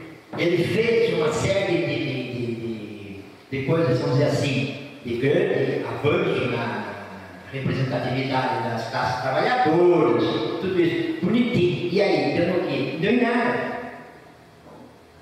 Tá? Então, essa questão é uma questão séria. Para Itapetininga, o Getúlio, independente de ser bonzinho para os outros, ser ruizinho para os outros, para nós ele foi péssimo. Porque a os planos que tinham para Itapetininga foram todos cefados, abortados e acabou. Certo? Falei muito. A discussão está muito boa, mas eu estou cobrando do tempo, porque quem aparece faz o café agora, Maria? Pode ser. O Hélio, quer falar? A gente faz o coffee break, precisava de 2 ou 3 encontros para discutir o Brest, que era muita coisa, né?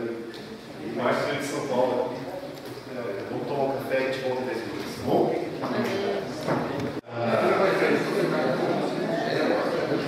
Agora, retornando, teremos a palestra do Márcio Lema sobre a importância da preservação dos arquivos públicos.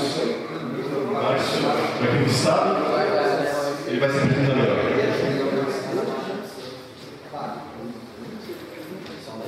Boa tarde, gente. Feriadão, mas é 19 de julho, então tem um significado, pelo menos. A data em relação ao período. Apesar de que a gente não vai falar especificamente sobre o personagem principal do dia, né? Júlio Prestes, nós vamos falar um pouco do trabalho do Arquivo do Estado, que tem, no fundo, o Júlio Prestes lá conosco. É um prazer para nós receber qualquer visita de vocês. Se tem uma coisa interessante, boa, do Arquivo do Estado, é que nossos acervos são públicos, o acesso não é assim, com restrições como o Arquivo Nacional ou outras instituições, que criam muitos entraves, porque nós somos defensores de um negócio novo que apareceu no Brasil, que é a Lei de Acesso à Informação Pública, que veio da nossa frente em 88. Demorou muito tempo para essa lei ser formalizada, mas ela finalmente foi promulgada pela presidente Dilma, afastada, na verdade, em 2011, é a Lei 2527, e é interessante qualquer cidadão conhecer o teor dessa lei. Vocês têm direito, nós temos direito ao acesso a documentos públicos muito mais do que nos dão o acesso. E essa é uma das coisas que eu faço aqui no Estado, é fazer a política de fomento do acesso aos documentos públicos. Né? Obrigado para a Prefeitura de Itapetininga organizar esse arquivo, botar o arquivo da cidade à disposição, conseguir cópias dos documentos que digam respeito a Itapetininga, para que essas cópias fiquem aqui. O ideal é, de repente, a Prefeitura, por exemplo, digitalizar o que não me pertence em termos de guarda do documento original, mas colocar no site, botar aqui na cultura à disposição do cidadão, né? Como a ata de fundação, que a gente estava conversando de Morgado Mateus, né? O Júlio Prestes e outros tantos personagens históricos que passaram pela cidade. Claro, a maioria do campo conservador, mas a gente sabe que o Brasil tem uma tradição conservadora. Isso não importa, né? Porque a origem da cidade está nesse grupo político do Partido Republicano Paulista, como estava na época do Brasil colônia, pagando muito imposto para a coroa. Esse é um dos motivos que causou a cisão com o reinado, né? E arrancarem tudo dos grandes proprietários. De repente, quem tinha poder, né? Quem tinha terras e quem tinha dinheiro, falou: para que eu vou ficar pagando imposto para a coroa? Né? Então, é um dos motivos. A economia geralmente é o motivo das revoluções, que arrasta os pobres, para serem os soldados dessa luta de gigantes.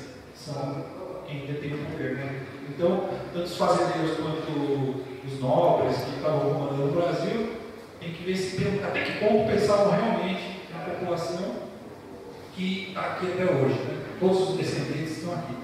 Os dos nobres, os dos pobres, né? Mas todos nós somos descendentes dessa história. O importante é a gente não perder a perspectiva de que nós somos seres de cultura e de história, que nos diferenciou dos demais animais desse planeta. Nós podemos guardar o nosso passado e planejar o nosso futuro. Nós sabemos fazer o engenho, né? A cultura foi o que diferenciou. A pessoa pensa que a palavra cultura tem origem é lá onde guarda os papéis dos museus.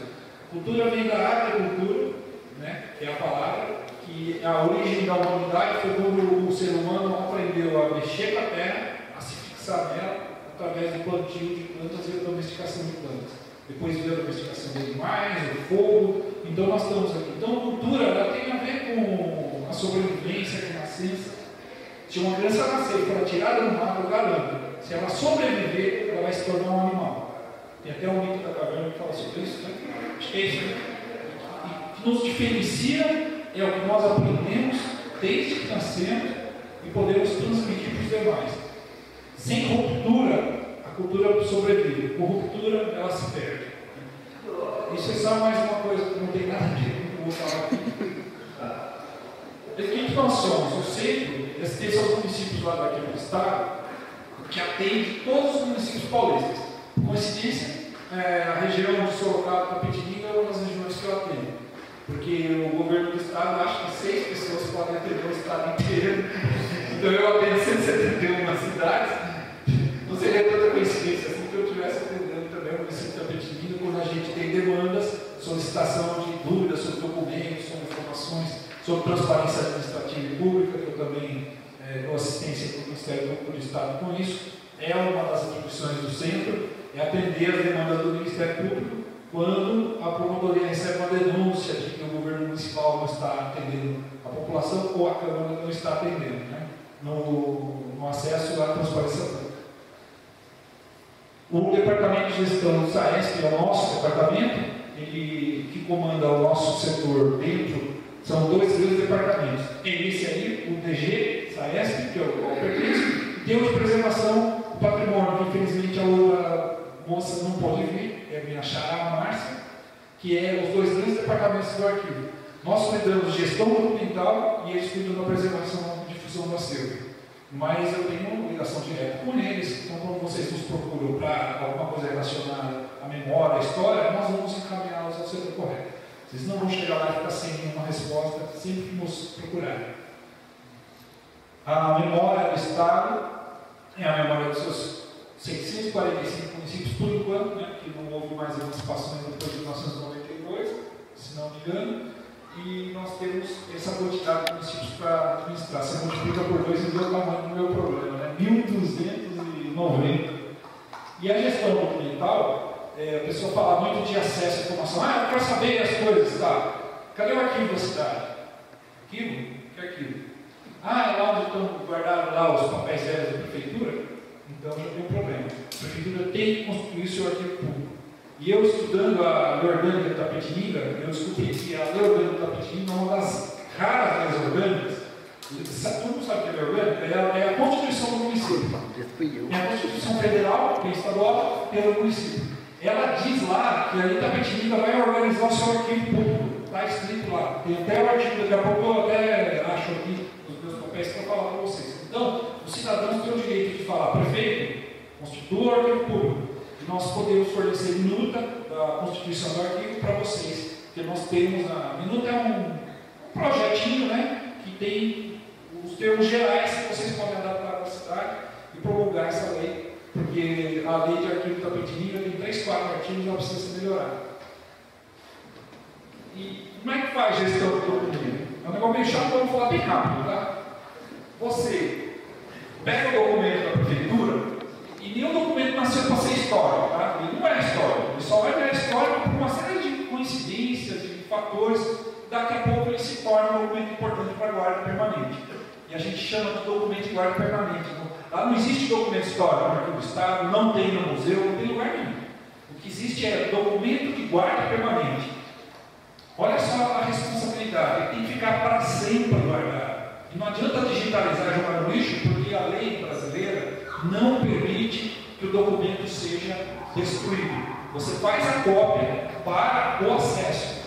A cópia é para a pessoa poder ver na internet, é para, né, fazer esse tipo de situação. Você não pode destruir o documento de guarda permanente. E o que os governos municipais têm feito é destruir muito documento sem poder fazê-lo. Ou guardar tudo, o que é outro problema. Lembra o Funes, o memorioso, do Borges? É um cara que lembrava tudo. E era desesperador, porque lembrava o que ele tinha comido há 70 anos atrás, lá brincando, né? Não é isso. Mas é mais ou menos isso. É como se você lembrasse tudo. A mente explora, você não pode lembrar de tudo. Ou seja, nem todos os documentos precisam ser guardados. Porque tem coisas ligadas, tem que ser destruído mesmo. A nossa memória seletiva, ela guarda mais ou menos de a 5% do que nós lembramos da nossa vida. Uma pessoa com uma memória aqui elefante vai lembrar de 5% que passou na sua vida, 95% é apagado, que nós morreríamos e não teria condições de suportar a carga de informação que nós temos na cabeça. Então, você pega o documento, você produziu ele aqui, você classifica esse documento e avalia. Aí ele é tramitado e quando termina o processo, a prefeitura vai comprar um caminhão. Terminou, comprou o caminhão, acabou, encerrou a licitação, né? Fecha a pastinha lá da compra do caminhão, para que vai isso? Joga fora, não.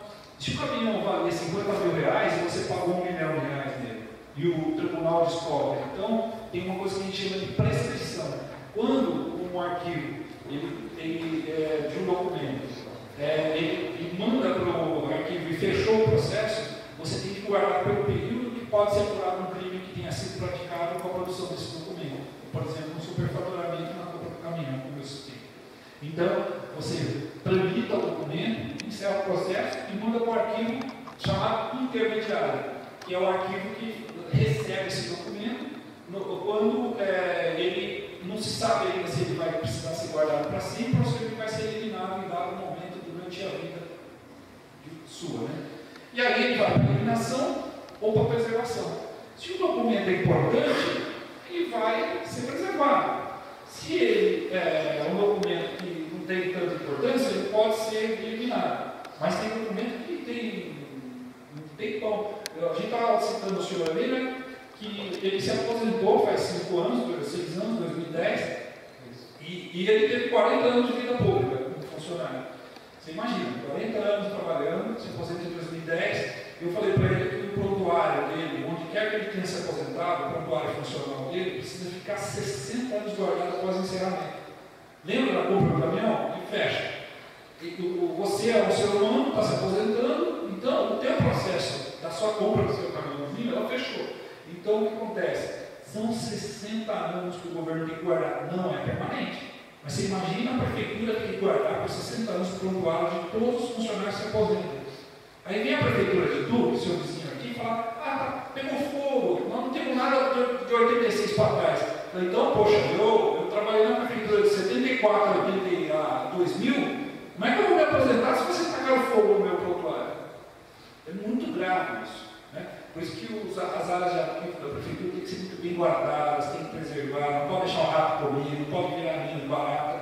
É preciso preservar esse documento para preservação dos direitos. E nem estou falando de memória de história, gente, é de direito do cidadão, da sua vida pessoal. Ele vai morrer, vai deixar uma pensão para a viúva, um filho, ele mesmo vai ter o seu direito de aposentadoria. Eu vi que em Itapetininga todo mundo passa dos 100 anos, aí o cara aposenta com 60, ele vai ficar 40, mais 40 recebendo, né?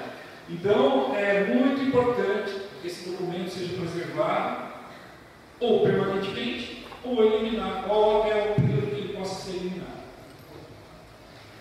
Aí o arquivo público municipal tem que existir. Aí em cima a gente fala da regulamentação, a gente fala institucionalização, o arquivo tem que ser feito, a cidade tem que ter, Itapetininga tem, mas a lei é muito simples, ela precisa ser refeita, melhorada, né, para preservar mais os direitos e os documentos não serem destruídos por engano ou por dolo, né?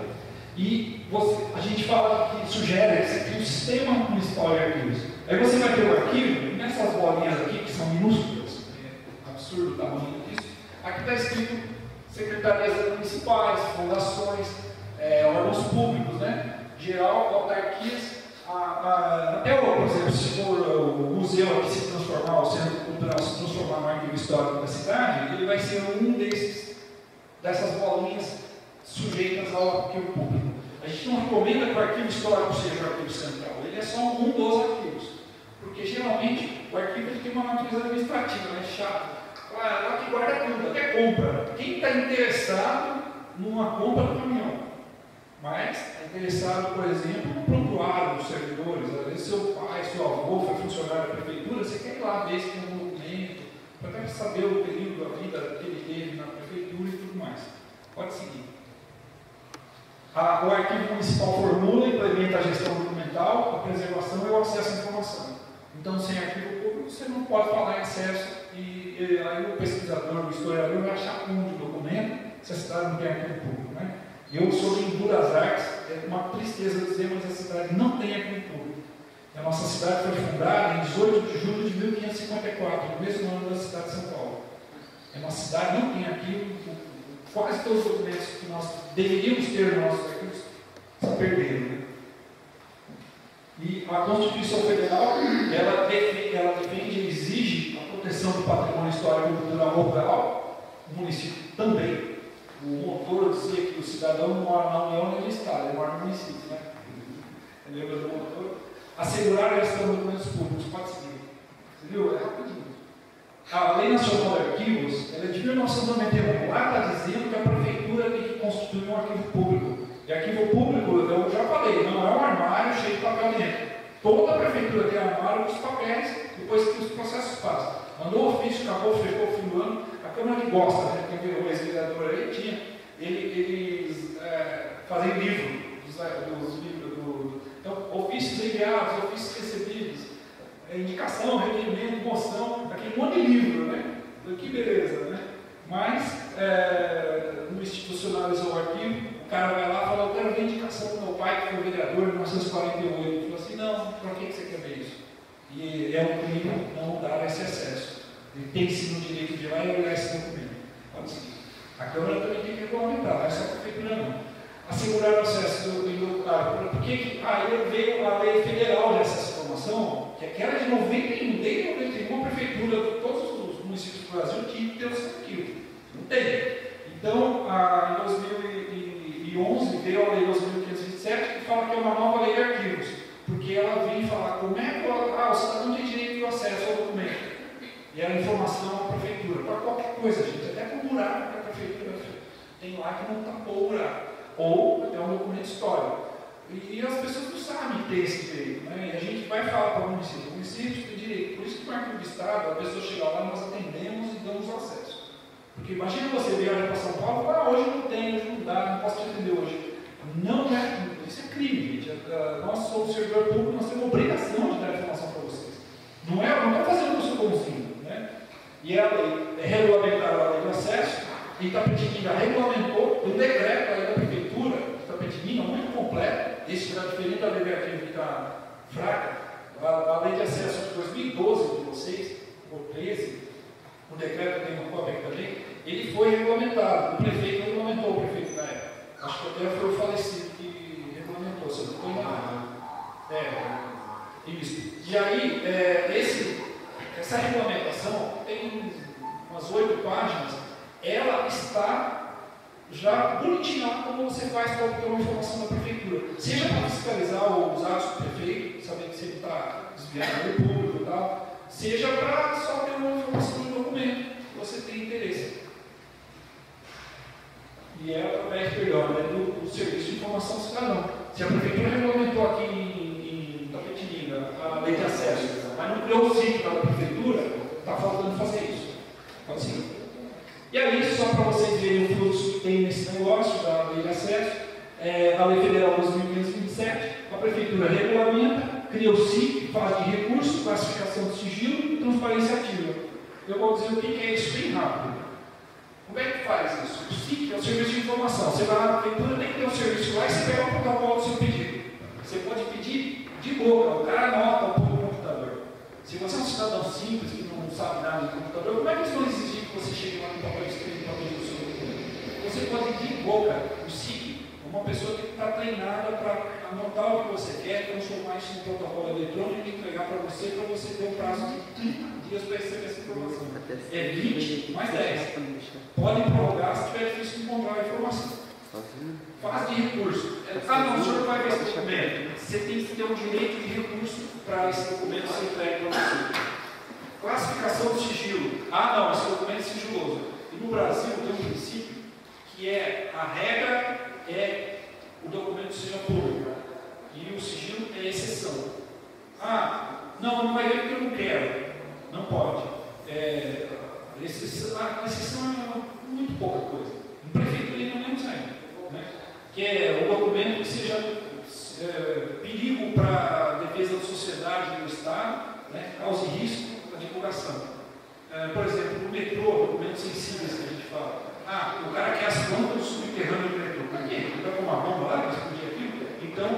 Aí não pode. Mas ele quer ver as contas das estações, ele quer ver o documento, quanto o metrô gastou, quantos funcionários tem, qual o salário dessas pessoas, tem direito.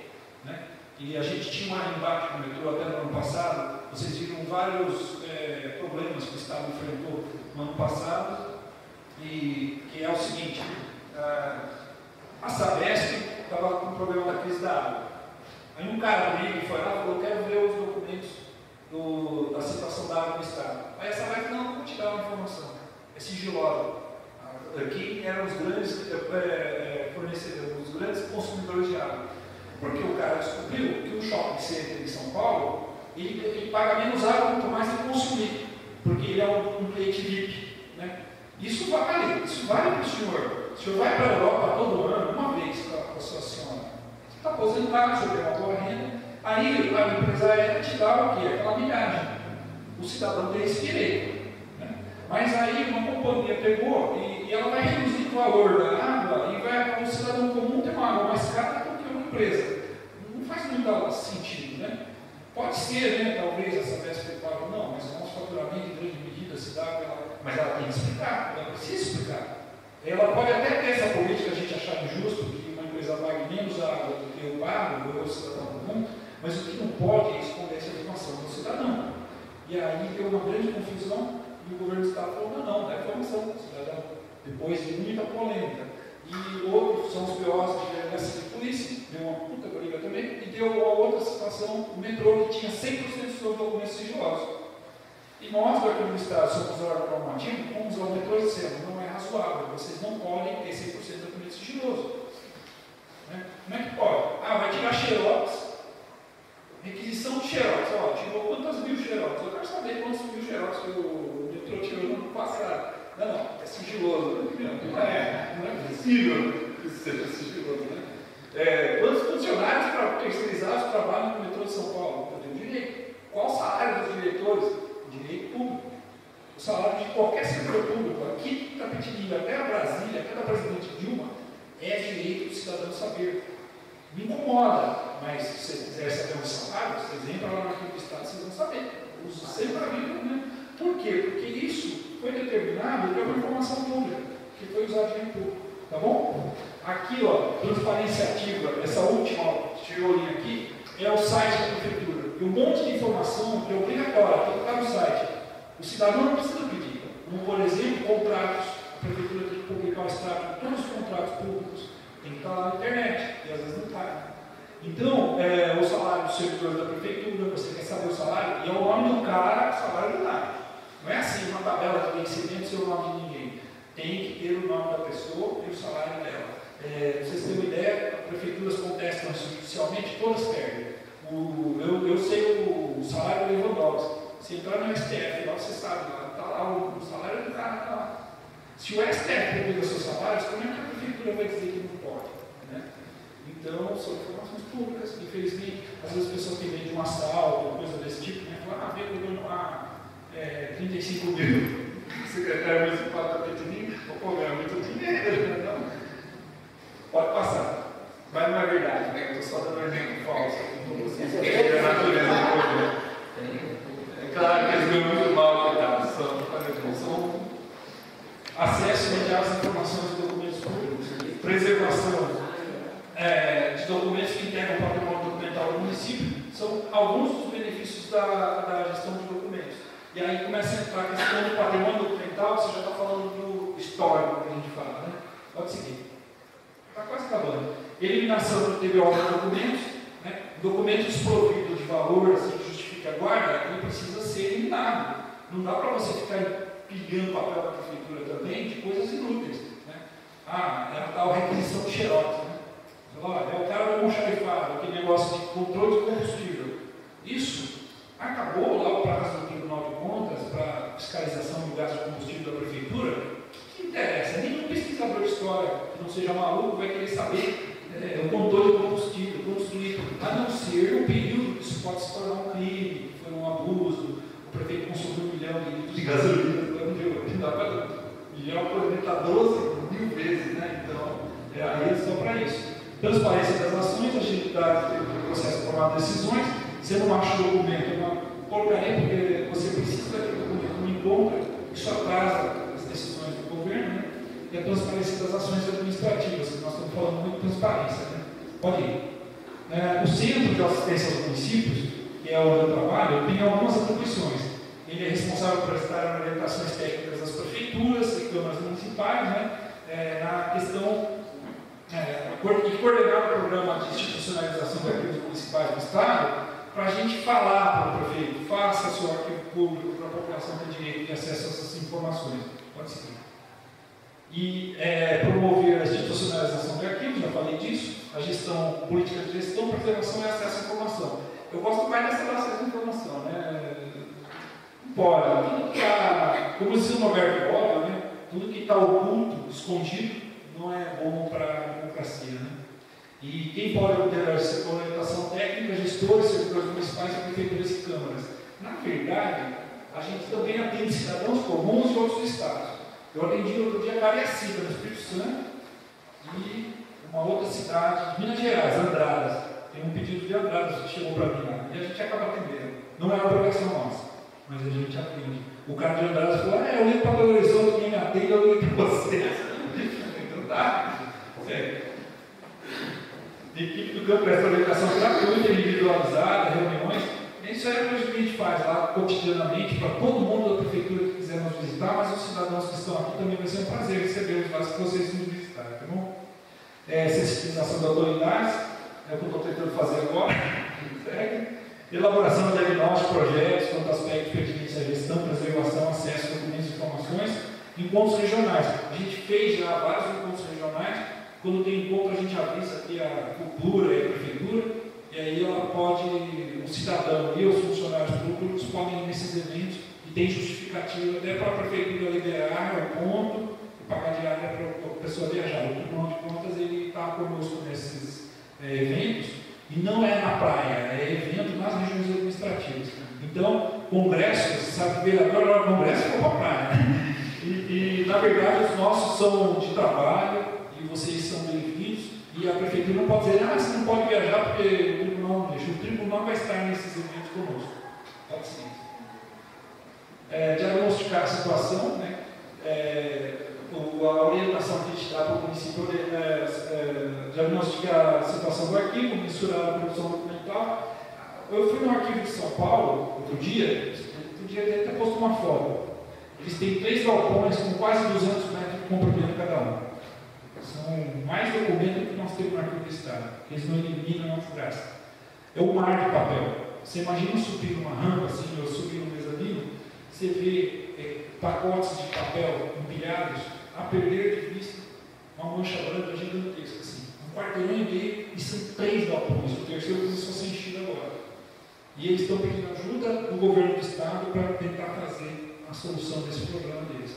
São milhões de pacotes de papel. É um absurdo. Isso aqui vai pegar fogo e demorar 3 meses para terminar de queimar. Pode seguir.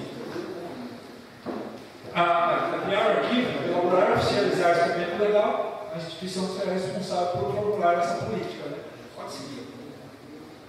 Implantar sistema de arquivos, que eu já falei, acesso à informação. Né?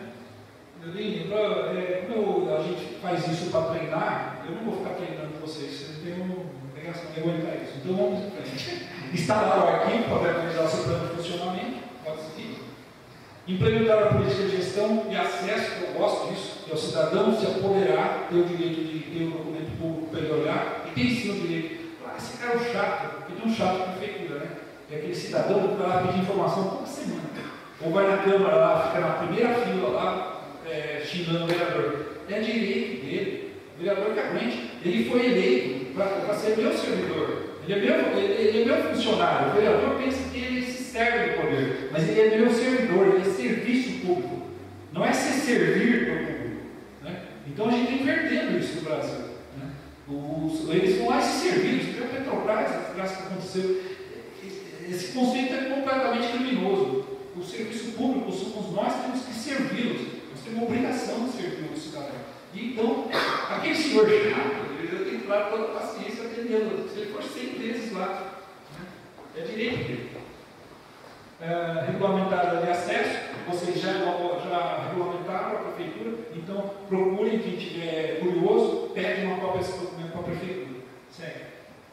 E aí tem uma cena que a gente encerra, né, a nossa apresentação, e dá uma olhadinha nesse negócio. Isso é foto de visita técnica que nós fizemos a pedido do Ministério Público para inquérito civil, né? Que chama RIST. E esses dois são fotos de visita que nós fizemos. Aperta o botão aí que deixa eu aparecer uma frase. Em quais cenários é possível se falar em acesso à informação? Né? Eu tive em arquivo, por exemplo, a Araçoiaba, nós fomos no Porão, a última prefeita que está lá pediu para a gente ajuda, porque ela descobriu que tinha 4.000, 3.000, 4.000 caixas de documentos enfiadas debaixo do centro cultural. E nós fomos lá, estava insalubre, tinha cheiro de rato, tinha até uma perna mecânica dos anos 40 lá, né, de deficiente. Eu fiquei com medo, parece que isso aqui é um circo de horrores, né? Tem uma perna lá dentro.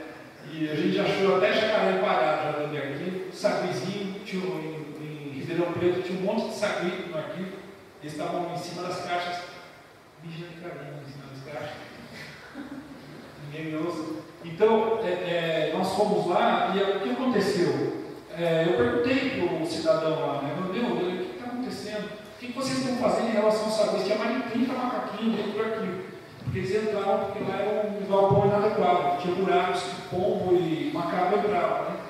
Aí ele falou, eu falei para ele, o que você está fazendo para resolver esse problema dos macaquinhos? Ele falou assim, eu dou banana na laranja. Ele dá banana nos macaquinhos. Eu, se eu fosse macaquinho, eu partiria. E é isso, gente. Não dá para falar nisso. Isso aqui, a gente teve problema sério para pisar lá. Uma vez tinha um fungo em cima de um pacote de papel, o fungo era do tamanho de uma cabeça de boi. Porque o fungo é um tipo de cogumelo, né? E como estava estragada a projeção, uma cidade que foi em Sorocaba, o fungo era desse tamanho, assim. Era uma cabeça de boi, o tamanho do cogumelo lá, que formou em cima de uma caixa de documentos públicos. Tomara não seja a minha mãe que eu precisasse desse documento que estava apodrecendo embaixo do fungo, né? E o fungo ele ataca os pulmões. Nós usamos equipamento chamado EPI, né? Quando a gente vai atrás de um documento muito antigo que está no acervo, você botar o dedo no documento, enfiar o dedo no nariz, você pode pegar uma doença nos pulmões e morrer com ela, porque o fungo estava aqui antes do primeiro ser humano existir na face da Terra, e ele vai estar lá depois do último ser humano ter morrido sobre a face da Terra. O fungo é muito perigoso para a saúde humana, né? Tem gente que morre, né, no trabalho com arquivos por causa de fungos. Segue em frente. Acho que é isso. O nosso endereço eletrônico está aí, mas tem um panfletinho para o escrito branco, que é igual àquele visual que eu mostrei para vocês, que ele tem esse contato. Esse telefone é o meu telefone lá, junto com um dos colegas. Ainda tem outro número 8171. O nosso e-mail é esse, mas vocês podem pegar o panfleto aí, que ele tem quantidade aí, os meninos fornecem, e está falando sobre tudo isso que eu apresentei para vocês. Nosso endereço é lá na rodoviária do Tietê e vai ser um prazer recebê-los no arquivo do Estado. A memória não vai existir se a cidade não tiver arquivo público, né? E o acesso à informação pública é um direito de vocês por lei federal, né? Não importa quem aprovou essa lei, agora é nossa, é do cidadão. Fala-se muito, por exemplo, na cultura, a lei Rouanet, né? E aí, outro dia foi perguntado para o Rouanet, eu estou falando com a sua lei aí, deu dinheiro para quem merece, Chitãozinho Chororó, né? Não tem nada com isso. A lei foi feita por um bom propósito, né? Se ela foi mal utilizada ou não utilizada, cabe aos cidadãos dar a continuação da história, né? Então, a lei de acesso existe, a informação pública, mas nós temos que ir lá para cima, o prefeito para saber o que ele está fazendo e tal. Dizem que é um bom prefeito, né? Gostaria até de ter o conhecido hoje, mas, enfim, ele pode ser um bom prefeito, não tem problema, mas isso não elimina o meu direito de saber os passos que ele dá em relação ao dinheiro público, né? Hoje é feriado, ele está passeando, a vida privada dele é o direito dele, mas nas atividades públicas, não importa o partido, é muito importante que a gente fiscalize a ação pública, até porque o Brasil está tão desandado, né? As políticas está perdendo a mão, ela não sabe o que fazer para roubar mais a gente, né? Então, é muito sério, é um bom prefeito, vamos lá, ele vai sempre estar alerta, sabendo que tem que permanecer na condição de um cidadão digno e que atenda, porque ele é o servidor, enquanto eu e os demais funcionários públicos que estão nessa sala. Né? Nós temos esse dever. É diferente. Vocês imaginam um carnê de IPTU? Vamos avançar, que acho que é só o fim. Eu estava vendo, né? A gente ganha aí, sei lá, R$5.000. O IPTU anual aqui da Petini, de uma casa de classe média baixa, que fica a 1,5 km, 2 do centro, digamos que seja R$500 por ano. Pode ser menos ou pode ser mais, mas vamos dizer que seja R$500. Um ano o cara paga de IPTU, 500 pau. Significa que um mês do meu salário, os cidadãos da Petininga, se eu fosse funcionário aqui, ele tem que pagar 10 anos de IPTU para pagar 30 dias do meu salário. Isso é muito sério. Nós recebemos dinheiro público e achar que isso é uma coisa, é um privilégio, a gente se colocar acima do cidadão é uma estupidez. Nós temos muitos deveres em relação aos cidadãos. Tem cidadão que abusa, não é nada, tapa na cara, mas também desrespeito à autoridade ou crime contra a autoridade também está previsto. Né? Desacato também está previsto, mas nós não devemos pensar dessa forma. Né? O Marechal Rondon, ele era um cara que foi botar telégrafo no Brasil e fazer contato com os índios. Né? E o que ele falava era morrer, se necessário for, e matar jamais. Né? Então, os coitados sertanistas com eles, ou seja, ele falava, não atire nos índios. A espingarda era para se defender de onça. Né? E o servidor público, ele não pode maltratar a população, porque ele é o nosso indígena. Né? Então, às vezes ele vem de forma selvagem, chorando, brigando, nos xingando. Né? Eu fui xingado na rua por nada. Eu estava num carro do governo do estado, indo para uma reunião chata pra caramba. Um cara emparelhou o nosso carro essa semana e falou assim, mordomia, tal, filha da puta, perdão. Aí eu falei, caramba, eu estou aqui me ferrando, trabalhando, indo para uma reunião chata, um dia frio, chovendo, e o cara parou do lado do meu carro, porque meu brasão do governo está me chamando de vagabundo. Mas a percepção, a população está muito revoltada com a classe política. Né? Aí eu pensei em responder, mas eu falei, não, deixa eu falar. Ele é um ignorante, a pessoa que está desacatando a autoridade pública, mas, enfim, é um problema para nós, né? O fato de que grande parte da classe política não está honrando esse crachá e esse salário que recebe da administração. Mas eu fiquei muito grato de ouvir o senhor sobre aqui falando, né? E alguns que não falaram no microfone, mas conversaram comigo ali, como o senhor me deu a revista. Vocês respiram história. Essa cidade é muito boa para isso. Ela tem essa reverência com a sua própria história. Por isso que você tem que ter o dever de ir lá e exigir do poder público que preserve essa história tão bonita. Obrigado.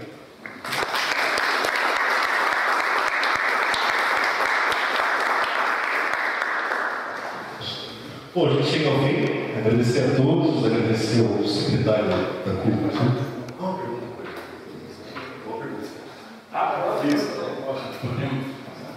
Com certeza. Boa tarde a todos. Eu sou do Instituto Histórico, Geográfico e Genealógico desde pequenino. Nós temos a secretaria que foi fundada já faz 11 anos. Temos hoje quase 50 membros que fazem suas pesquisas. Eu vou a cada 15 dias, por média, ao Arquivo Público de São Paulo. Eu desço lá no TNT e já estou em casa, né? O que eu vou fazer lá? Eu vou ver os mastros de população. E os mastros de população, eu recebi um outro do e-mail, olha, já está na internet, você pode consultá-los na internet. Daí eu fiquei com certeza, fui na internet, agora eu vou poder, não preciso mais ir a São Paulo para ver os mastros de população. E querer Itapetininga lá, querer Sorocaba, não está. Bem, nem Sorocaba, nem Itapetininga, mas de Suzano, que olha que critério fizeram para colocar na internet. Então, gostaria se eu pudesse falar sobre isso. O Arquivo do Estado tem 12 milhões de documentos históricos permanentes, tem 19 milhões de documentos intermediários, que ainda não se estabeleceu se eles vão ser terminados ou não, que é do Centro de Arquivo Administrativo, do CA. Para 31 milhões. Mas tem gente que diz que tem 40 milhões de documentos. Esse é um dos problemas. porque é muita coisa. Mas se anunciou, eu pouco, porque você não pode fazer tudo para mim.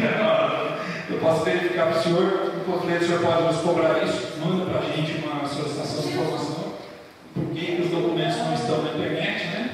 Mas a nossa tentativa permanente é de colocar esses documentos interessantes históricos e os mapas de populações é uma documentação muito interessante, muito boa, e a gente vai verificar o que aconteceu. Mas agora, esse ano, teve duas coisas. Uma foi que houve problemas técnicos no Arquivo de Estado, está cheio de documentos que estavam no arquivo, já eletrônico, e não está mais. Porque houve um problema de mudança de, sei lá, a cada 2 anos acontece, o pessoal já tem que saber disso. Eles fizeram uma transposição da base de dados e perdeu muito vínculo de documento e o documento não está mais lá. Nós estamos tentando resolver isso. O pessoal da comunicação, a gente já pegou reclamações iguais várias vezes. E só para aproveitar o gancho, nós temos documentação toda da ditadura militar, veio para nós os documentos de DEOPS, né, o fundo DEOPS que a gente chama, que é muito pesquisado. Do Morgado Matheus tem uma boa parte da documentação. Isso. Não, acho que lá eles também tem lá, nós também temos uma parte da documentação. Não é mesmo, são documentos diferentes, mas que também muitas vezes falam sobre os mesmos temas. Que tem na Casa Morgado Matheus no nome em Portugal. Nós temos muita documentação da colônia, da proclamação da República, todas as coleções do Estado, da província de São Paulo, os grandes jornais de São Paulo também tem lá a nossa acervo interessante. Tem documentos de terras, muita gente tem problema com herança e tal, vai nos consultar, documento do primeiro cartório, documentos das terras das Sesmarias para cá, né? Desde 1690 e pouco tem documentos de terras lá que é muito consultado por advogados e por pesquisadores. E o acervo de Lopes, eu ia falar de mais um acervo que é muito legal lá na Ápocha, é a Casa do Memorial do Imigrante. Nós temos documentos de 1840 e pouco até 1900, 100 anos de documentos, né? Entre meados do século XIX até meados do século XX, sobre os imigrantes que vieram para São Paulo. Eu descobri o documento do meu bisavô lá, de 1893, meu bisavô de para São Paulo. Nós temos, e às vezes a pessoa, para começar o processo de dupla cidadania, ou para saber quem são os seus antepassados de Portugal, Espanha, Itália, Japão, Alemanha e por aí vai, é lá conosco.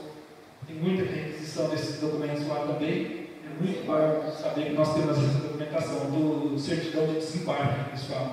Né? Eu vou perguntar.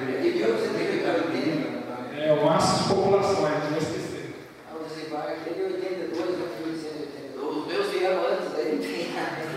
Não, tem de 1840. Tem umas listas de passageiros lá de Alemanha, de 1950. E não é difícil de descobrir. O pessoal pesquisa lá para os imigrantes, os descendentes de imigrantes que vão lá pesquisar, quase nunca saem sem informação. Quase sempre conseguem obter informação no mesmo dia, na mesma hora. Eles têm um sistema lá de busca de dados que é muito legal, muito importante. Eles têm uma capacidade de achar esse documento que vocês não acreditam. Imagina, 8, 9 milhões de imigrantes, gente, e eles sabem, eles têm lá registrado. Isso é uma coisa bonita que nós temos no nosso acervo. É isso. Calma só, pega uma pergunta. A gente já sei que é você. Eu prefiro. Eu vou dormir aqui do lado aqui, mas só vou conhecer a casa. A pergunta é técnica. Pela tabela de temporalidade lá no Brasil de Gatuba, o ficha funcional é 30 anos para os 60. Na verdade, se o Batuba disse que uma ficha funcional há 30 anos, ele está cometendo um pequeno grande erro. Você imagina. A pessoa. A tabela de temporalidade que você usa não é a federal? Não. A gente criou o nosso próprio instrumento de. Nós somos o único estado que tem uma tabela nossa. A federal, por exemplo, do CONARC, do Conselho Nacional de Arquivos, é tudo 5 anos o documento de eliminação. 5 anos. Eu falei, peraí, enquanto o civil brasileiro foi aprovado agora, no novo código? Por exemplo, como é que pode eliminar um documento da conta do prefeito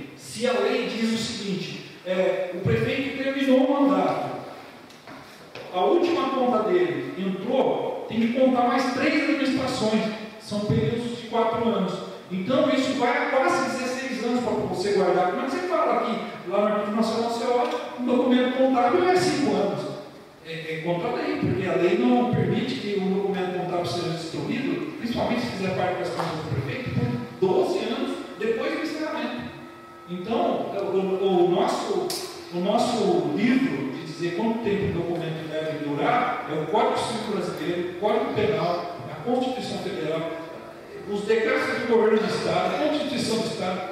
Os meninos lá que mexem com tabela de temporalidade, eu sou obrigado, se eu fui emprestado para eles para fazer tabela. Esse ano nós estamos fazendo da Secretaria de Transporte Metropolitano, trem, né, MTU, metrô, eu estou fazendo da MTU, por exemplo. Até ontem eu terminei um pedaço do meu trabalho pela manhã com a diretora. A gente está fazendo esse trabalho dificílimo de você estabelecer quanto tempo o documento. E assim, pode ser um ofício, uma coisa prosaica. São moças jovens, sabe? 28, 30 anos, eu fico admirado, minha chefe. Né? Aí ela fica pesquisando toda a legislação para um único documento, até ter certeza de quanto tempo aquela coisa tem que estar guardada. Então, eu acho puro chute dizer 30 anos para um prontuário funcional. Se for um prontuário funcionário, é 60 depois do encerramento, pela lei brasileira. Não, porque assim, a tabela que usam lá é 30 anos depois que a pessoa fechou. Fechou 30. No nosso caso, no nosso tabela de temporalidade do Estado é 60. E eu concordo. Por quê? Porque você estabelece entre 30 e 35 anos de vida pública, mais 60 para 95, 100. Por exemplo, o documento pessoal da pessoa, ele é reservado. As pessoas não podem ir lá e ficar publicando as informações pessoais de um prontuário. Mas ele não é para sempre, porque a lei não permite que todo documento seja sigiloso para sempre. E, por exemplo, o Exército não quer liberar o documento da Guerra do Paraguai. E a gente diz, não está errado, da ditadura. Né? Então, por exemplo, uma informação pessoal, todo prontuário médico desse senhor, ele tem, depois do encerramento, 100 anos. Porque evita que por exemplo, a pessoa tinha HIV, tinha AIDS, e pouco tempo depois do falecimento ficam fazendo, e a pessoa era reservada, ela não queria que essa informação se tornasse pública, é direito dele. Né? E aí o que acontece? 100 anos, acabou, isso perde o componente de sofrimento por qualquer descendente ou pela própria memória da pessoa. E aí, qualquer documento pessoal, no máximo depois desse encerramento ou do período que foi produzido, é 100 anos. Acabou. Né? Então não tem documento que é sigiloso para sempre. Um dia isso vai ter que ser liberado, seja pessoal, seja público. Tudo bem? Tá bom, né? Vamos fazer sempre na parte do hotel. Então, encerrando aqui, muito obrigado a todos, obrigado ao secretário da Cultura, ao Maurício, à Maria Lugria, diretora da Cultura, do Departamento da Cultura. O professor Júlio Prestes foi ótimo, a gente pretende dar continuidade. Obrigado, professor do Instituto Histórico. Todos os presentes não falam, porque eu não esqueço, fica ruim. Né?